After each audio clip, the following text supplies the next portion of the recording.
Hola a todos, somos Romina Rossi y Martina Márquez. Y estamos acá para contarles nuestras experiencias vividas en las 2 jornadas completas en el marco del primer trabajo práctico de la cátedra de Didáctica General. El Instituto Carlos Tejedor se encuentra en el barrio Parque Luro de la ciudad de Mar del Plata. Actualmente comprende 3 niveles, el inicial, primario y secundario. Es en este último nivel donde en quinto A realizamos nuestras observaciones. A primera vista nos encontramos con una institución privada en donde se debe abonar una matrícula y cuota mensual elevada, que varía de acuerdo a sus 3 niveles. Por ende, concluimos que no es una institución de fácil acceso debido a su locación y costo. Bueno, como primera impresión del grupo nos pareció un curso bastante unido, pero diferenciado por algunas cuestiones. Como el género, vemos que las mujeres estaban de un lado y los hombres del otro. Además también había diferenciaciones más que nada por lo físico y por la personalidad. Se destacaba una gran discriminación entre extrovertidos e introvertidos.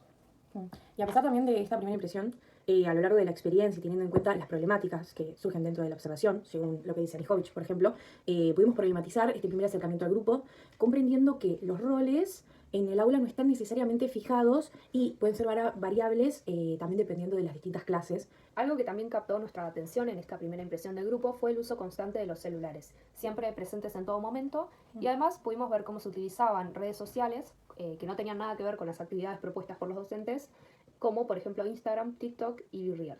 En cuanto a la estructura del aula, nos encontramos con 4 filas. Pero, sin embargo, las 2 filas del medio, que ahora vamos a explayarlo en algún cuadro por acá, puede ser, se mantenían unidas en el centro del salón, como van a ver en la imagen. Notamos que mientras más en el centro se encontraban los estudiantes, más extrovertidos eran, cumpliendo el rol de quienes tomaban las decisiones y los discursos en todo el aula. Bueno, dejando de lado esta particularidad, podemos observar la estructura clásica del aula de la vieja agenda de la didáctica, con pizarrón y docente en el frente y estudiantes atrás. Con lo anteriormente dicho, queremos remarcar que en todo momento de la experiencia buscamos una mirada aleteia, tal y como nos diría Anijovic, intentando problematizar ciertas cuestiones no solo del rol docente, sino también del rol de los estudiantes. Bueno, la primera jornada fue el día jueves y lo que hicimos fue sentarnos adelante, para poder ver de la perspectiva más del lado docente y en comparación, la segunda jornada nos sentamos del lado de atrás. Bueno, la primera clase que tuvimos fue la clase de matemáticas. Como observación general se evidenció una clase muy estructurada basándose en constantes estímulos y respuestas, que no permitía el desenvolvimiento de los estudiantes más allá de la planificación que tenía el profesor para la clase. Y al igual que más adelante vamos a ver en la clase de química, el docente no construía el conocimiento, sino que lo reproducía, esperando que los demás lo pudieran comprender, así como así. Esto es una de las tantas críticas que le hará la nueva agenda de la didáctica justamente a la agenda clásica, de la cual, justamente hablamos constantemente en lo que es el marco de esta cátedra. Y bueno, y también vimos que con tal de seguir con el currículum prescripto y la planificación de clase hecha por el docente, observamos que muchas veces ignoraba comportamientos de los estudiantes que se iban dando en el transcurso de la clase. Por ejemplo, hubo un momento en que 2 varones, a forma de chiste, hicieron una especie de pelea. Y también otro momento en que un varón puteó al unísono. Puteó al unísono, o sea, puteó de la nada. Y bueno, la respuesta del docente fue ignorar. Y también elevar la voz para hablar sobre el tema que ya había explicado y que venía en el hilo de la clase. Bueno, la segunda clase fue la clase de historia, y esta fue la única clase en donde vimos que se utilizó una didáctica transmedia, podríamos decir, con el recurso de la tecnología en el aula, donde se visualizó una película que buscaba abordar el tema de la Guerra Fría, que era el tema que se tenía que ver en la clase, desde una perspectiva protodisciplinar, como podría hablar Fenstersmacher, y donde los estudiantes pudieron comprender la complejidad del proceso, pero de una forma más comprensible y simplificada, que eso es lo que buscaba justamente explicar el autor. Este recurso nos pareció interesante debido a que se buscó un espacio distinto que rompía con la rutina del aula y buscó innovar, tal y como nos diría Lidwin. Otra estrategia que nos pareció interesante de parte del docente fue la utilización del espacio en el aula, donde el docente se ponía atrás del todo para hablar, rompiendo con la clásica estructura del aula.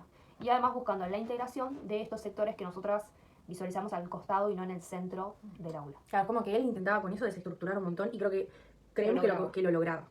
Bueno, volviendo a la película, en la misma se visualizó y se escuchaba música de la época. Entonces ese recurso de la música va a ser muy importante, porque llegó un momento donde el docente pausó la película e interrogó a los estudiantes y les preguntó, ¿conocen el estilo de música que es? Era un blues.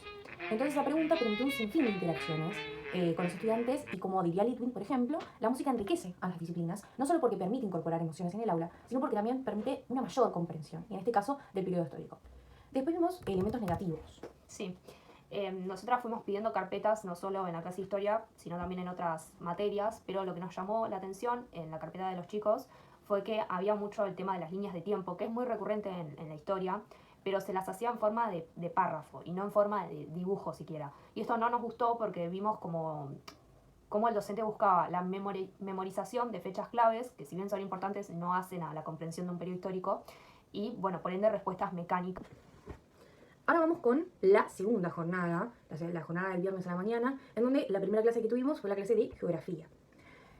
Ay, geografía. Complicadísima la clase de geografía, fue terrible la clase de geografía. Porque, por ejemplo, la docente espera, como bien diría Fendersmacher, una enseñanza exitosa. Ella pensaba y buscaba una enseñanza exitosa basada en que los estudiantes quieran aprobar la materia, ¿no? Pero necesariamente no buscaba que comprendieran la materia, no buscaba que comprendieran los objetivos. Eso lo pudimos visualizar mucho cuando la profe cronometró la entrega de una actividad, primero que nada, ¿no? Y en donde pudimos observar cómo los estudiantes se pasaban las respuestas por WhatsApp. Bueno, justamente, más que nada una aprobación del docente, pasándose las respuestas para buscar la aprobación y listo. Bueno, y en cuanto a los estudiantes, vimos cómo no estaban del todo traídos por los temas de la clase y cómo utilizaban constantemente, como nos diría Brunner, su intersubjetividad. Como ejemplo de esto podemos dar la siguiente situación. Cuando los estudiantes no hacían silencio, lo que hacía la docente era elevar muchísimo la voz, y esto hacía que ellos, o sea, los estudiantes, comprendían que en ese acto la docente se encontraba enojada porque ellos estaban hablando mucho. Y esto acrecentaba, en nuestra perspectiva, mucho más el rol del docente y del estudiante. Ya llegando a la finalización de la jornada, llegamos a la cuarta y última clase, que es Introducción a la Química. Tal y como nos propone Brunner, se sabe que mostrar cómo se hace y ofrecer prácticas haciéndolo no es suficiente. Y partiendo de este presupuesto, algo que observamos en la clase de química fue que el docente mostraba cómo se hacían los ejercicios, pero no ofrecía una explicación conceptual de los temas. Los estudiantes unían hidrocarburos, pero no sabían lo que era un hidrocarburo. Y si bien pudimos visualizar cómo utilizaban sus manos y gomas para poder ilustrar lo que era un átomo, no nos hubiese gustado que el docente les dé ejemplos más cotidianos o reales, si se quiere, para que puedan comprender en su totalidad los temas.